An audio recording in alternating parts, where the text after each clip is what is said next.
Good morning. Happy Friday to those of you arriving. This Friday, right? Yes.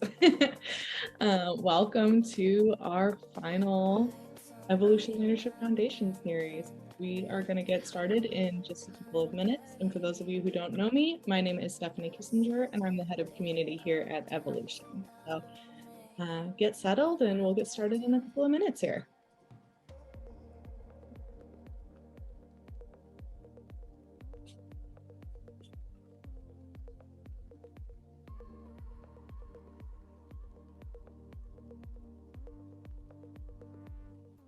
Good morning. If you are on the West Coast, to those of you just arriving, welcome to Evolutionary Leadership Foundations. We are going to get started in just a minute here.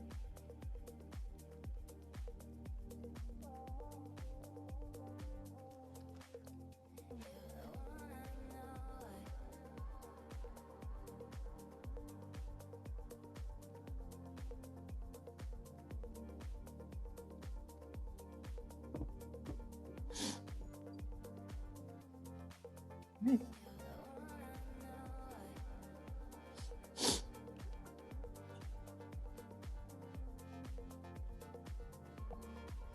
Okay.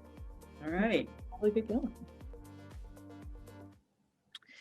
Welcome, everyone, to our last in our 8-part series of Evolution Leadership Foundations. And as we have started all of these sessions, the invitation is to start with just a bit of arriving and presencing. So I'll lead us through that. And although we are on a webinar and on video, if you're wanting and feeling like you want to move about, you can certainly relate to this more as a podcast style, and you don't need to look at the screen. But for now, if you're seated, I invite you to just take a comfortable seat. If you're standing or moving, just bringing awareness to your body, your feet. If it's comfortable, you can close your eyes.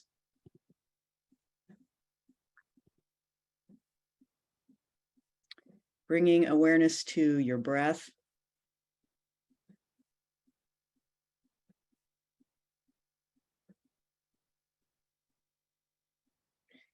And engaging in this practice of presencing from whatever you were doing before this or whatever you might have after this, allowing that to just dissolve in the awareness,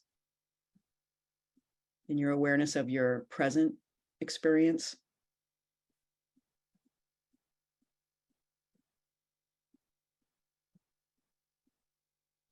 And just orienting us a bit to the journey that maybe many of you have been on with us this whole time. Maybe this is your first session with us, or you've done a few.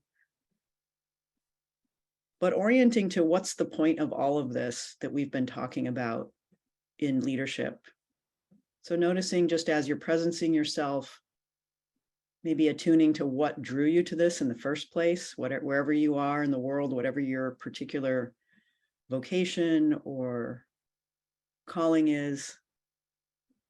Just taking a moment in your own way to attune in your own body, in your own mind, what brought you to this in the first place.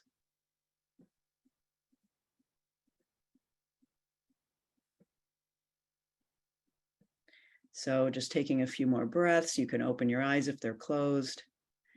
And as we've started each session, we invite you, if you are able to just put into the chat a quick check-in kind of how you're showing up today. And we'll just take a moment to let people have a chance to just check in briefly, something that we do in person when we have smaller groups, and highly recommend people do as a way of presencing not only to yourself, but to the community and what we're doing here together. So please go ahead and chat.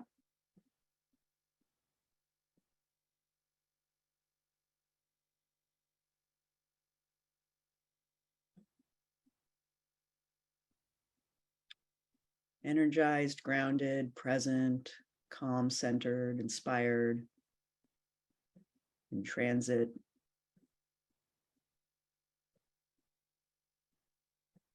Grounded, grateful, beautiful,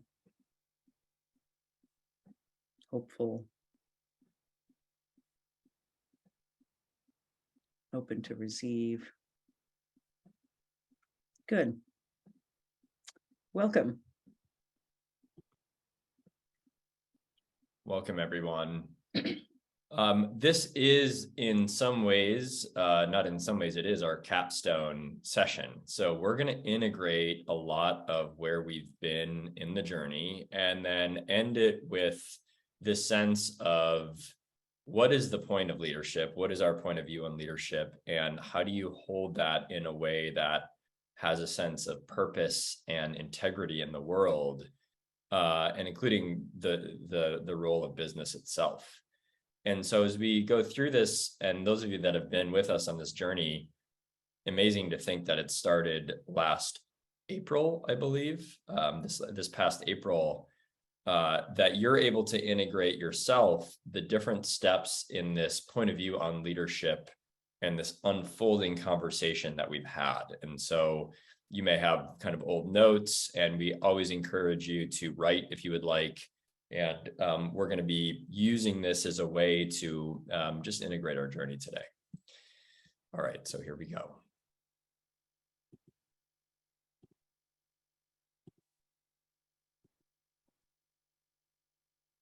So here we are. This is where we've been. Amazing to think the rich conversation that we've had, and we've appreciated kind of all of your presence, and certainly have learned ourselves as we've built this. The journey that we've been on is to really say, what is our point of view on leadership at Evolution that's deeper than what is articulated in the normal conversation? And because we do have one, and it's always been there, and this really allowed and facilitated us to get our voice out in a way. And so it really began with this acknowledgement that leadership is a journey. And like the hero or heroine's journey, there is a call to something greater. And in every transition that the leader goes through, it could be taking on a bigger team, it could be taking on a new job, starting a company. There's an initiation that happens as they quest in the external world. They initiate in their own internal world and are confronted with shadow selves and parts of themselves that they may not know existed, and find reserves and resilience and purpose that is a deep wellspring of power. And in that, there is a phenomenology and a sense of almost wonder that emerges, of openness, of being alive in the world. And our belief is that is what wisdom actually is. So leaders, we talk about having span and depth. They have a sense of breadth to them. They acquire skills and competencies, domain expertise, the ability to give feedback and run a team, as well as understand how to think and implement strategy or do their specific role. And then there's also a sense of depth, which has to do with their own understanding of themselves and their calling, of where they're going in the world, their felt sense of gravitas, their learnings in their operating system level. And span and depth are two different intervention points, and both worth working on if you are a leader.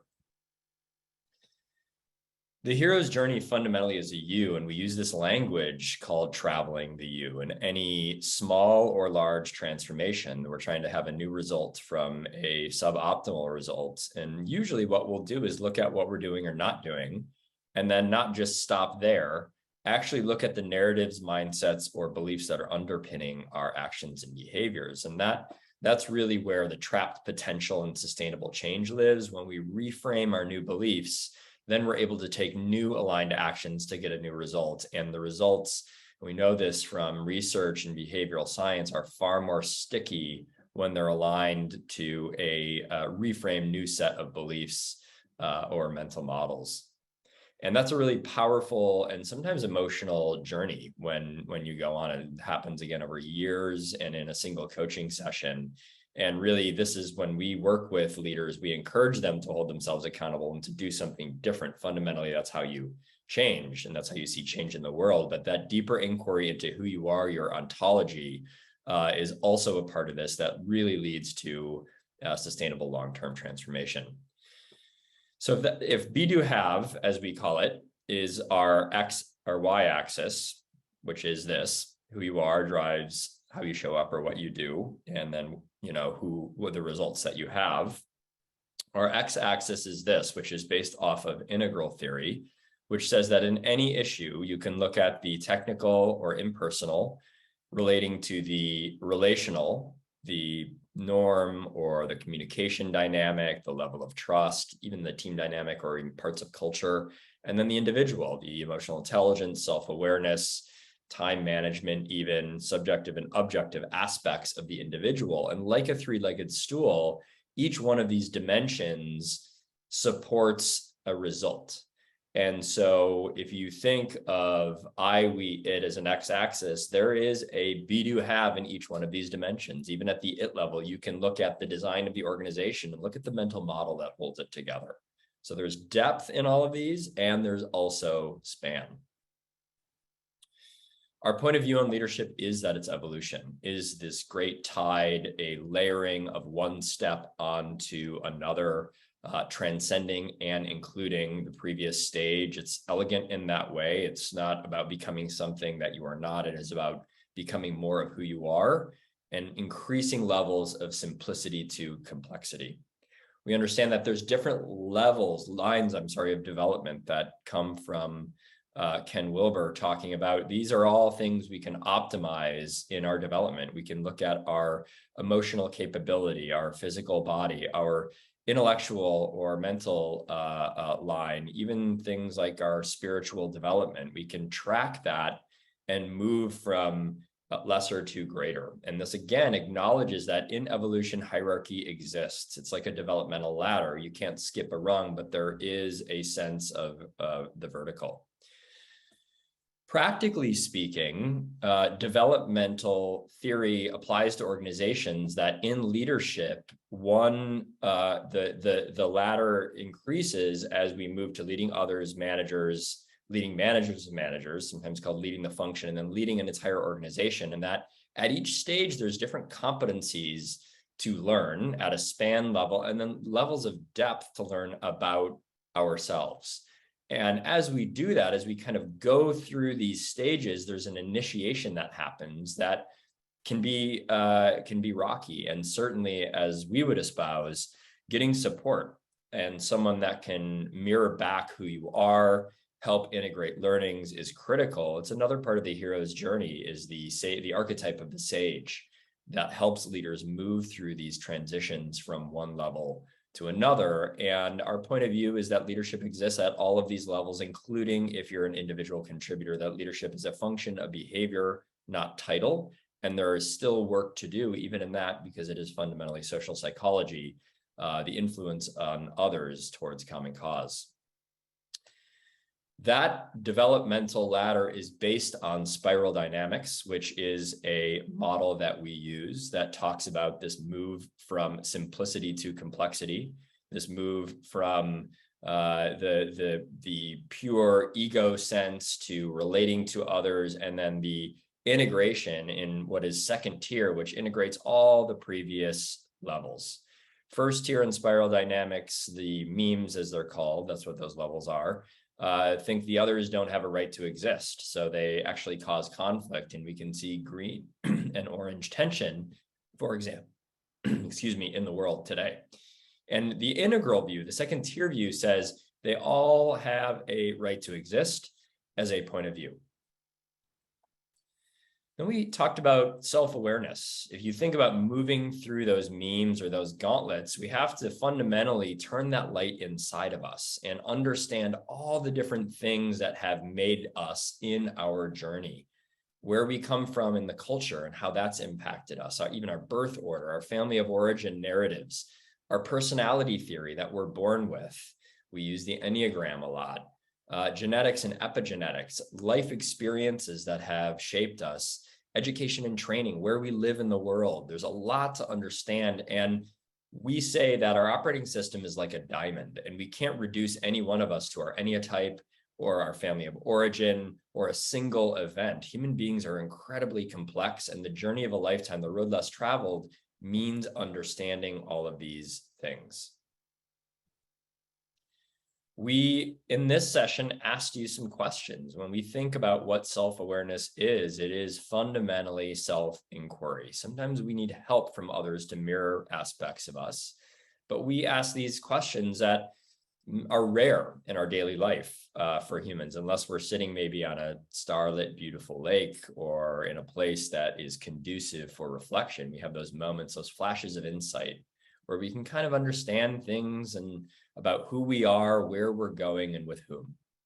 Questions of purpose, questions of how we got here, of what we're built, things about ourselves that maybe need attention and love. And as we do that, as we become more self-aware, we become more whole as a person. We're integrating parts of ourselves into a sense of wholeness, and wholeness equals power and potency. When we see people that are well integrated and powerful in the world, they have a sense of wholeness about them. And in that integration, we talked about and had a whole session on the concept of shadow, the aspects of ourselves we hide, repress, and deny. That in leadership, part of the destructive capability of leadership is the dissociation from the dark side and the inability to discuss the dark side. And our belief is there's trapped power, and becoming conscious and using it choicefully actually redirects some of the energy that was used in repression and actually finds the gift in the shadow to give in a more purposeful and intentional way. And it's hard work because the shadow exists at the B level. We're trained in our culture to repress it. It's not nice stuff about us. In a lot of ways, it's oppositional to what we espouse. And in fact, shadow can exist at the collective level too. Every organization, whatever it espouses, we can always find the counterbalance, the opposite view that lives in shadow. A community-based organization always has a shadow of achievement and sometimes competitiveness and even ruthlessness. And we can see that in mission-driven organizations. And similarly, achievement-based organizations, you will see a shadow of heart and compassion and empathy. And so shadow isn't negative. Really important to say. It's just things that are repressed, that are back here, that we need to bring out in front of us. And this quote that Janet loves, that the shadow, again, really has energies that when we harness, allows us to realize the nature of ourselves, of our lives, of the universe, and then use that for potency and impact, which really is the point of leadership. We had a session on presence. We talked about this intangible thing that leaders can cultivate. And in the past, it's been one of those things that's been weaponized with bias. And we really broke it down that all of these different things, your aura, your level of competence, how you look and present yourself, even your clothes, your body language, your affects, how authentic you are, your internal sense of integration, all exude this sense of presence, sometimes called executive presence. And presence is developed as we work on ourselves and become more authentically ourselves. When we do that, we become comfortable in any situation we are in. We're developing in this way both span and depth. We've got domain expertise, we've got awareness of who we are and where we're going, and people can sense that and feel that, and it's a part of the magic in leadership. And one of the reasons why we encourage deep work and somatics and understanding all the subtle things beyond how to run a process or aligning goals. Those are certainly things you have to do, but we're now getting into the edges of leadership and what differentiates people that have that charisma, where we look at them and we're like, what is that intangible thing that they're magnetic? And why are some people magnetic? And we look at these domains, these competencies, and these concepts, and this is what creates magnetism in leadership. We talked about presence existing in all of these different levels, and we unpacked them at the spiritual level, at the psychic level, the mental level, the body, and we worked in the somatics and how the body presents itself. Both the somatic aspects, the feeling aspects of presence, and then also just our physical body, and then just the practical aspect of being developing mastery in our profession. That presence actually comes from a sense of mastery in our vocation. And I referenced an SVP of operations at DaVita, the single female SVP who had to work twice as hard because she was the only female to develop and understand presence, and then taught a class in it at DaVita and broke it down into this quote. And she had another great slide that you might remember that talked about what to do with your clothes and how to hold your hands and how to speak in a meeting and how that all looked. It was an outside in level of presence. And then she also talked about just being at ease and self-aware, but a great gift in Gina Randolph. And in that sense, all of the personal work allows us to just become home in ourselves and then be able to adapt that and interact within an environment that's powerful and impactful. We talked about spirituality and soul in one of our sessions, one of our last sessions, and talked about them in leadership and understanding that, again, if we look at what depth is, there is a sense of soul, of eminence, our expression and our emotions and our artistry, our creativity, our bodies, and then that sense of transcendence, purpose, and where we're going and possibility and freedom.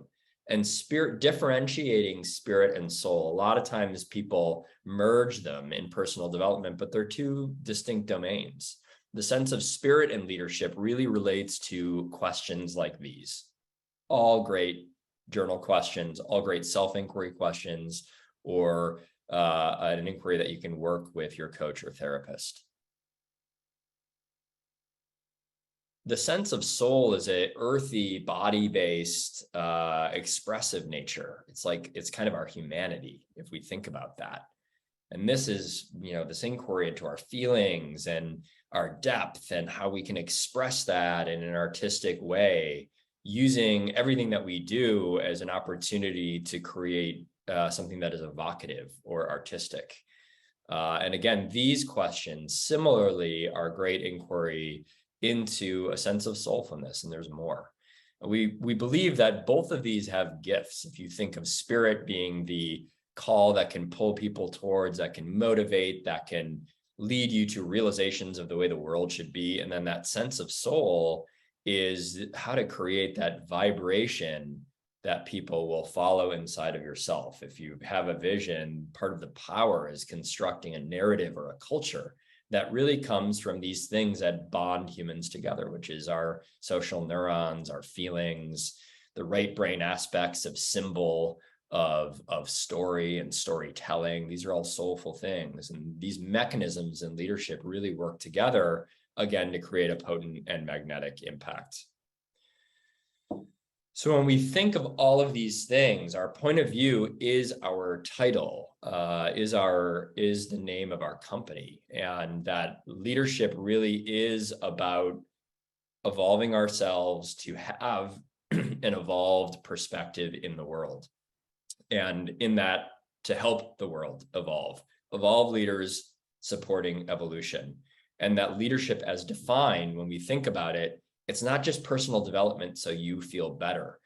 Personal development is great. I always joke sometimes that you might be in pain for the rest of your life. You might be messed up for the rest of your life, but you can choose what you give to others, and you can choose how you live and what your legacy is in this world. And the reason that we believe in self-inquiry, self-awareness, developing presence, all of these reflective things that we're talking about truly is to support people to have a greater impact in the world. And as Tony Robbins says, it's not personal growth if it doesn't end up serving someone else. Developmental theory, simplicity to complexity, yourself, egocentricity to world centricity. As we move up that ladder, a leader begins to find that they have a gift to give. And the great irony, and this is where it really becomes a sticking point, is that leadership may come from a realization of your purpose and the impact that you want to have in the world, but it takes others and motivating in common cause many other humans to follow you. And you're not a leader if you don't have people following you. And the best, given leadership is a human skill, the best way to learn about humans, about how to motivate them, to bring them along, to have that impact, begins with understanding and learning about yourself. So this is our thesis on leadership, is evolution. And we're going to talk about, as we kind of plane out here, into how that lives in the world and the rights, responsibilities, and integrity of leadership given some of these practices and realizations?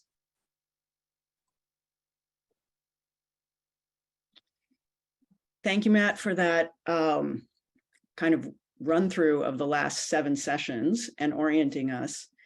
And so what we want to do now is really to have a conversation. Matt and I will have a conversation, encourage you to have a conversation in your own mind about all of this and what brought you here.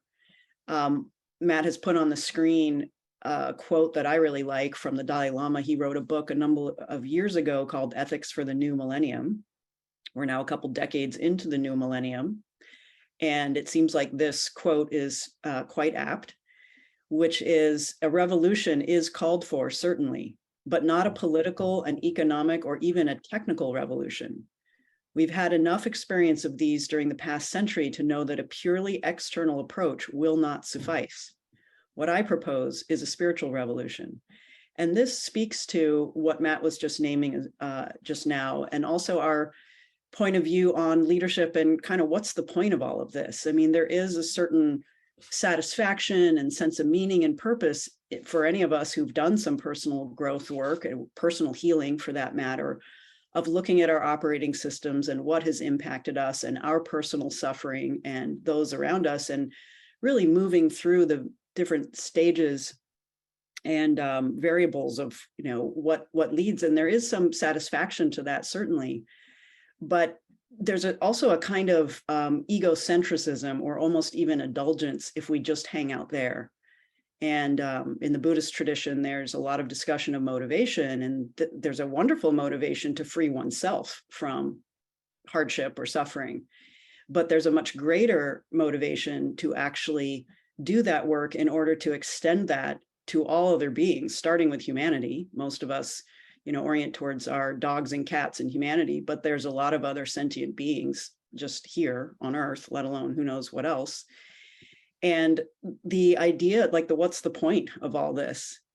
Yes, it is to grow and to heal, but ultimately it's to cultivate a certain kind of presence and bravery to extend that motivation and that desire for happiness, frankly, to others. And the idea here is that it's only through that personal development work, we could call it spiritual revolution, meaning internal, that then allows us to interact in the external world. So it's not to say that we don't need economic change or political change or social change. We absolutely do. And I think many of us are called to this type of work because we see that. We see that in ourselves, and we see it in the societies we live in. But the thesis really is here that starts from within. And it's from that place where there's a term, I can't remember if I've used it in one of the previous sessions, but I just love it. And my clients love it, which is this notion of unconditional confidence. I love that. I think I missed the presencing and embodiment session. I wasn't here, but that quote from Gina, I don't know if Matt, you know it off the top of your head, but it was something like executive presence in many ways is basically feeling like you belong wherever you are. Yep. There's many, many people, I would say probably almost every single one of my clients, even if they're the founder and CEO of their company, to some degree has some sense of imposter syndrome. And what that is this sort of questioning of, do I belong here?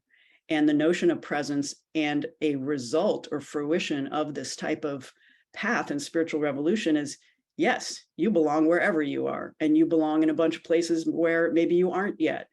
And that presence can also be described as a certain kind of unconditional confidence of taking your seat as the sovereign of your own life, and as a benevolent sovereign energy to support the evolution and growth of all of us. So that unconditional confidence that is required, the bravery that's required for not only our own development, but for the benefit of others, whether that be your own family, a team that you manage, an organization that you manage. And Matt had put up a kind of a ladder of organizational leadership, starting with kind of yourself or your function, or the whole company if you're on the executive team. And we can even put another rung up there, which is to be a leader in the broader world, even beyond an organization or a team that you might be managing. So our point of view is quite strong here. And that's why all of us, certainly that have ended up at Evolution, have decided that the domain of business and in many cases in our world, the world of technology businesses, is the domain that we've decided to exercise in. And because we hold this belief that there's so much power and influence that these kinds of organizations have, and that our clients have, even if they don't necessarily feel it in any particular moment, they have extraordinary decision making about the products they develop, about the cultures they build in the organization. And so our point of view, and why, I'll just speak for myself, why I've chosen this, as opposed to being, for example, a trauma therapist, which I also practiced at, is the idea of the impact that leaders have in these different domains. So at least the way I would articulate it, that's the point of all this. The point of all this is to integrate and heal, so that we have the presence and the unconditional confidence and the wisdom to wield power and to exercise power in the service of the evolution of ourselves, of people we encounter, and, of consciousness itself. Leadership, as we're talking about it, one of the things that we internally discuss a lot is that actually having a point of view on what's just and what's right is also increasingly important. That we live in an incredibly postmodern world, meaning there's a lot of choice and plurality, and in some ways it's confusing and bewildering in the sense that the old kind of order of things that allowed people to just have a sense of binary of good and bad and linear agency in their lives. Leaders are now really confronted with a sense of complexity in the world that is a real challenge. And our belief is that presence and our own embodiment and awareness allows us to have that sense of discretion of what the right thing is to do.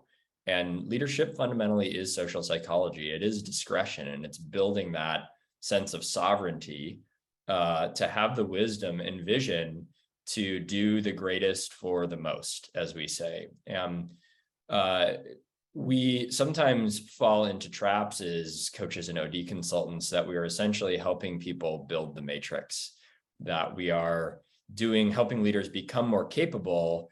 And the end result of that may be something that actually isn't necessarily inherently positive for the planet. And our view is that leaders, especially now moving forward in business, which arguably maybe is the greatest leverage point for global and social change, have to begin to have a point of view that starts in subtle and small ways around what is just. And that may be in the sphere of control, their immediate sphere of control with themselves, with their team, with their function, and being really confronted with the fact that we're all grains of sand, and that it's still, given that we still have a responsibility, or should I say drops of water in the evolutionary wave that's breaking, we still have a responsibility to have a point of view around what is just. And that the evolution of the world, that evolution happens when we increasingly have a sense of integrity in what we do in our leadership, and that it goes beyond making money or revenue or profit, and actually has to do with impact, that business and commerce is really just a vehicle to allow people to live together on the planet. That goes from the early forms of commerce of trading goods and services, and then when that broke down because the culture got too big, we imbued rocks and pieces of paper with a sense of value that we began trading, because I needed something that you had and you needed something that I had. And then here we are today with our global economy, essentially built on that same social construct. And so in that, I think we get lost a little bit around what the purpose of business actually is and what a leader's purpose is in that. And our point of view, and our name Evolution comes from the term evolutionary business, which is how can we make business a force for good and business a world positive thing, that it really is about purpose and impact beyond just money, which feels like the way the conversation has certainly drifted as the global economy has been built over the last 100 years. And we're certainly not advocating or even against money at all. If you think of the second tier point of view, it integrates into everything. And there's many different stakeholders for a business to be responsible to, including its shareholders and its investors. That's fine. But most businesses forget the planet. They forget indigenous people of color. They forget the communities they live in. A lot of them forget their teammates and employees as different stakeholder groups. And the leaders that run them need to understand that their sense of responsibility and decision-making and integrity relates to being stakeholder-centered, not just bottom line centered. And so, maybe Janet, we can talk a little bit about that sense of integrity and values and, what to do if you're a leader and you want to live for a higher calling and you want to have an impact, understanding that not all of us work for cool mission-driven nonprofits. And even if you do, there's still opportunity there. Yeah. So let's talk a bit about ethics and values and how one might even go about defining them. I mean, I think most of us have some vague sense of what our values are, but how do you actually define that? One of the ways I define or explore where does unconditional confidence come from, it really in some ways can be understood as it comes from when you act according to your values, no matter what the conditions are. There's a certain kind of integrity or almost like spiritual safety net. One of my mentors kind of called it that, like a safety harness, that if you're faced with whatever situation, if you're a leader, for example, of an organization and a team, and you see something happening that you question, I mean, there's sort of the really big breaches of integrity or ethics, but even on smaller levels, like, do you think this product you're working on is actually going to be good for the world? Or do you see, information that is relevant that is not being shared? So we see things, people like Frances Haugen coming forward and being a whistleblower. And so the confidence to live an ethical life in many ways kind of stems from understanding what your actual personal values are and how we define that. So Matt, what are your thoughts about that? I have some thoughts of exercises one does, but how do you even think about what your personal values are if you haven't already done so? Yeah, I think values are been discussed in leadership development for a while. I think I maybe mentioned this in the session we did on spirituality. I think I did in one of our Twitter videos. Values are actually a spiritual practice, and a lot of times people, when you look at religions and their tenets or creeds, they look at it as kind of a moralistic fundamentalism. And really what they are is a grounding force for the realization that happened into the nature of the universe, right? They kind of it's like, how, given my realization, how should I live? And it really is in that order, right? Which is kind of, people reverse it a little bit and they're like, well, I have to kind of white knuckle being a good person. But once you've realized, of course you want to be a good person and be gentle to all beings and steward life and understand how fragile things are. And that's why becoming realized is important. And then explicitly having in front of you some concepts that you can use as decision filters day in, day out is important. Given the complexity of inputs we all have, having 6 to 8 values that you can really anchor for yourself are important. And so one of the things that we encourage people to do is reflect on their purpose, which can be long-term, it can be near-term, it can be domain and job specific. And then a way to kind of anchor that, just like a company does, what are the principles that you really want to use? And we know people that will then track that week in, month in, year in, and then aggregate the results about giving themselves ratings and grades. You can certainly do that. But, doing some sitting on a rock reflection time around what they are for you is really good. And I think, Janet, maybe one of the things you're alluding to, another great way is to look at leaders that you admire and then to pull back and reverse engineer their qualities that are really just a projection of yourself. Yeah. I like what you just said, which is really interesting, which is values as defined by almost like a code of how to live that come from actual realization of self-transcendence and kind of a greater understanding of the nature of things. And it reminds me of the concept in the Buddhist tradition of path and fruition, that yes, the values can come from a realization, they also can be the path to that realization. Yeah. And there's a term in Sanskrit, bodhicitta, which means awakened heart and mind.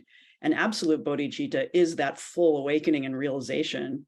And relative bodhicitta is the path of practicing loving kindness and, whatever, holding others in positive regard.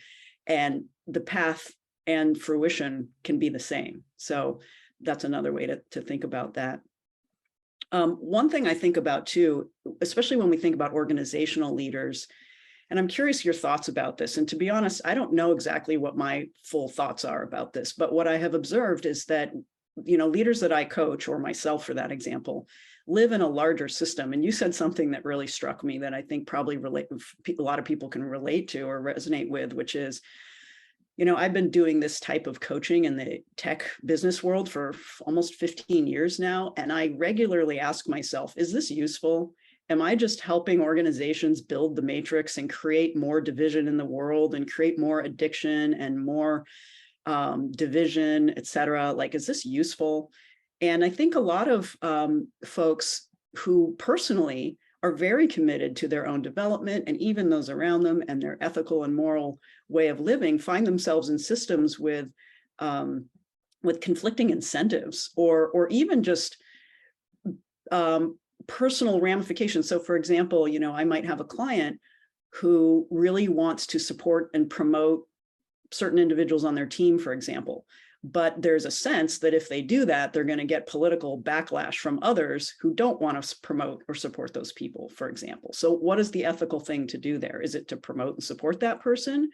Or do you watch out for your own kind of political situation at work?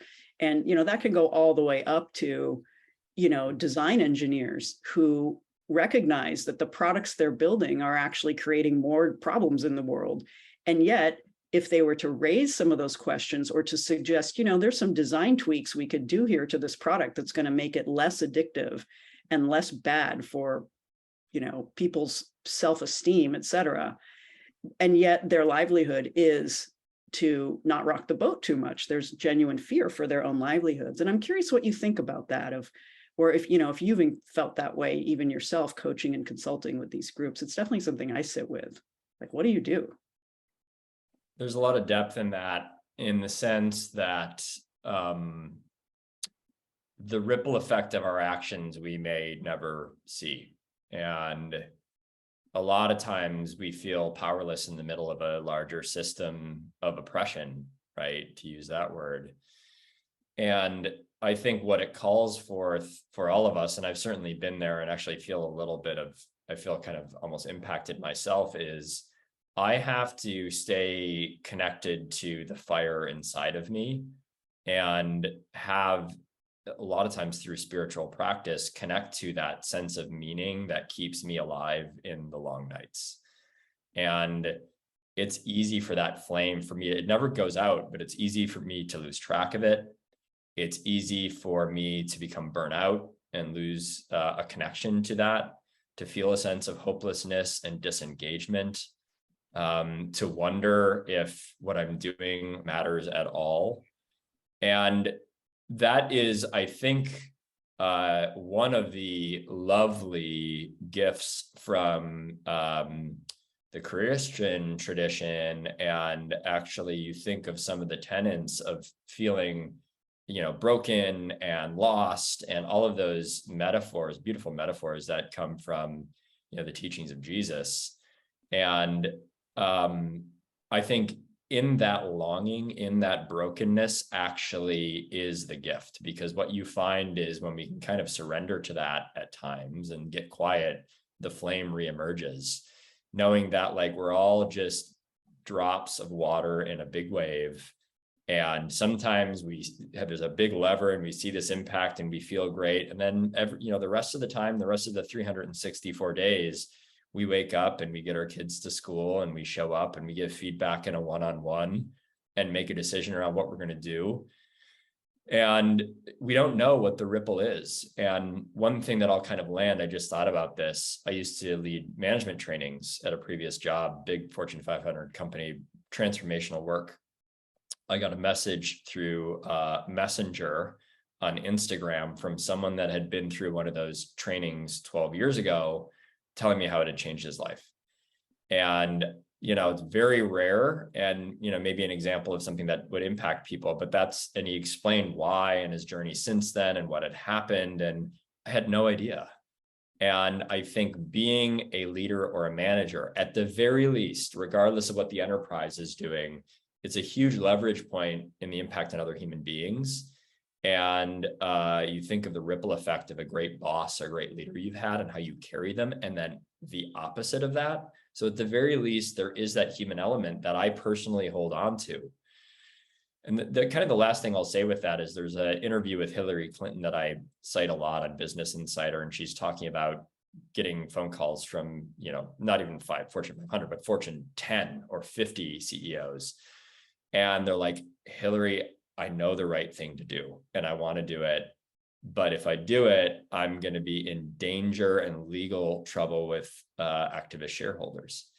And that's when you think of the larger economic system, that is the work, that's the kind of the systemic work for all of us to make business an evolutionary force of a lifetime. And so I think of the fire for me is both staying connected to the big fight of dismantling oppression, of creating a new powerful form of business, evolutionary business, and then also the quiet heart of knowing there is a one-to-one impact that I can have every single day. And I lose track of that flame for myself on a day in, day out basis, just like all of us do. So I love that. It's kind of a perspective of the global, or we could even say cosmic view, yeah, and the local down to what's my interaction with this one person here.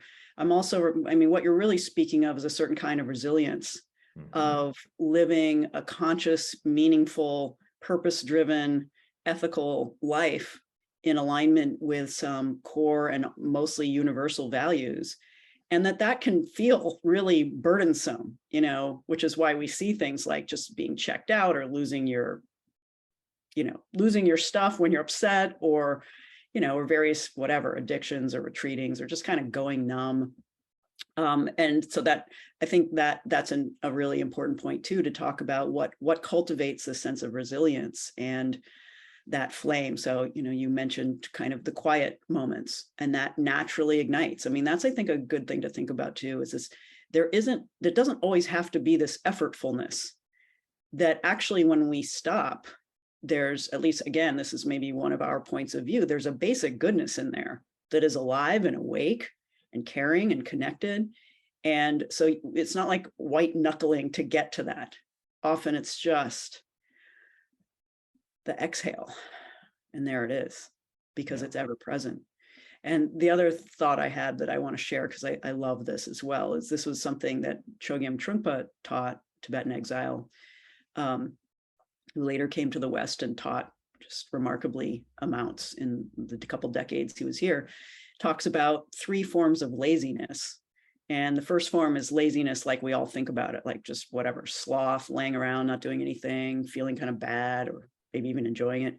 The second kind of laziness he calls busyness, which interestingly, business sounds a lot like busyness, where we're just so in it and doing this and doing that and pick up the kids and go to this meeting and got to write this strategy, blah, blah, blah, blah, blah, blah, blah, blah, blah, like noisy brain, busy life.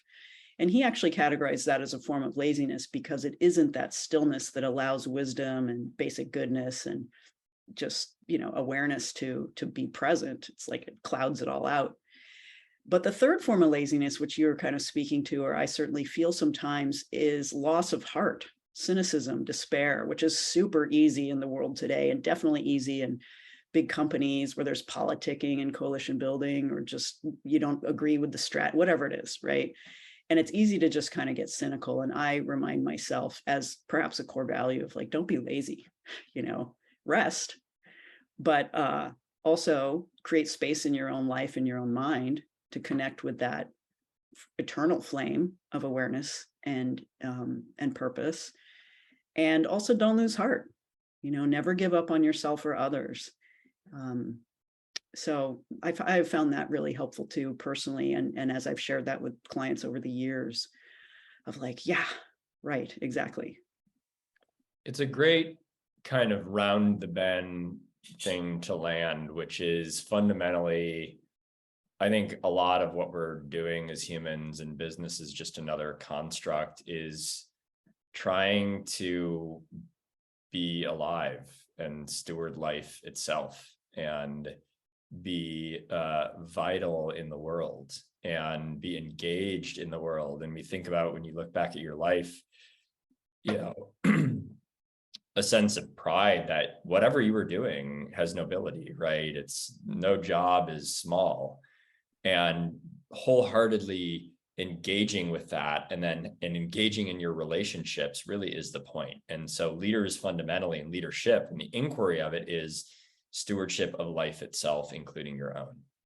And that's all we're doing in this construct of business. And there's other constructs, but it is life-centric leadership. And a lot of times it takes awakenings and initiations to get to that point. And that's, a prayer that I have for myself, that I can approach every day with a sense of wholeheartedness and connection to myself, to others, to life, to the world. So maybe what we can do now to round the bend is just allow all of you to integrate, and just curious, anything that you have to say based on what we've just said, but also thinking of the journey, 8 specific sessions that we've done on leadership. And just curious, as we're kind of ending this journey with all of you, where you're landing and how you're integrating with anything that we've said or not said. Even if you haven't been at all of them, you're at the ending, and we're curious as kind of as people that have been on the journey with us, where you are. So maybe if you'd be willing to just put that in chat a little bit. One comment that came in before that prompt, is that Anka? I don't have my glasses on, and also not sure if I'm pronouncing that correctly, but she says, they say, so appreciate the reflection and conversation, reconnecting to purpose by pausing and turning inwards. Yeah. I think that's a wonderful thing to integrate, that living with purpose and integrity, even in the midst of challenge, can actually feel quite effortless. It's actually the opposite of effort. It's actually just pausing and trusting. So what else? What else is, and in a way, we're kind of coming towards the end of this session as well. So it could also be almost like a checkout in the chat of what are you leaving with, or what's a gem, or to use consultant speak, what's a takeaway, or just something that's resonated. Sense of feeling empowered to bring gifts, internal guide, being called to serve. Yes, wherever you are on your journey. This is also what I liked, Matt. Wherever you are in your journey, you're on the journey, and the trusting in that inherent wisdom in yourself.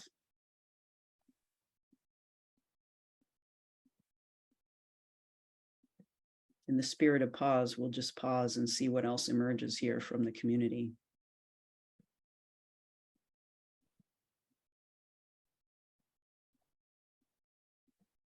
Appreciation for us. Thank you. You're welcome. Believing in the long term.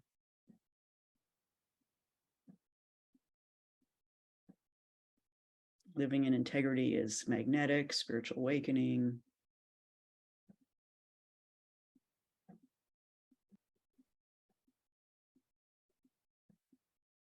So maybe, Matt, we can also just unconditional confidence, grounded, always acting in your values. Bringing our whole lives, we give others permission to do the same. That's right.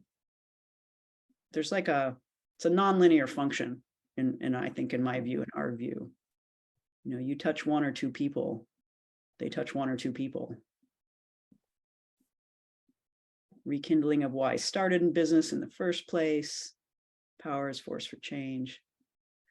So Matt, as these comments are coming in, and you please feel free also to read them out for anyone who's not looking at the screen, but maybe we can just, I'll just comment, like, this whole thing's been quite a trip to do this with you, because we've never really done this. And we do some prep, but mostly we're like, let's just go out there and talk and see what happens. So I just also want to comment on my personal appreciation to all of you for showing up. I mean, we might have done it just by ourselves if no one showed up either. But in any case, just personally, this journey of coming out with a voice, not dumbing things down too much, using integral theory, like a lot of this is kind of esoteric and has sort of been at least in my back pocket always, but not necessarily explicit and out front, and using words like spirit and soul and cosmos and things like that in this context. It's been really lovely. So I appreciate those of you showing up. I appreciate you, Matt, that we can just sit here and try this and just see, this is our first thing of doing this. We'll see where it goes. And I really trust that emergent process of this.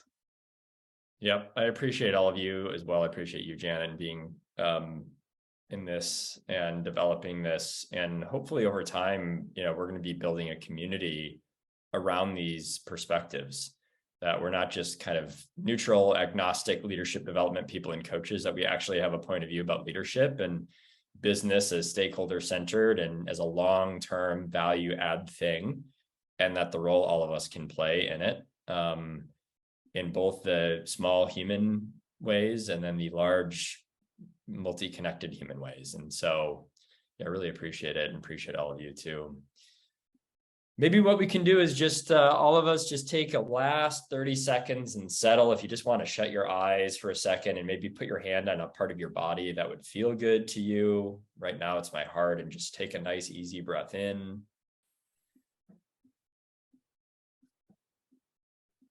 Exhaling and just letting yourself settle, little like motes of light, bits of energy drifting down in your body, alivening and grounding you, anchoring you to the earth, feeling that vast support underneath and around you. And then above you, connected through the crown of your head, the vast universe of possibility, of wonder, the future, of the infinite. Taking a nice easy breath in. And then connecting in your heart to that human being that is connected to those two things. Feeling yourself connected to the universe and the earth here right now, in this moment. Taking your breath in and opening your eyes. Thanks, everybody. That was fun. That was fun. You know where to find us, Allison. We're around, so holler if you need anything, and really, really appreciate all of you. Have a great weekend and rest of your week. Bye. Yes, please check out also.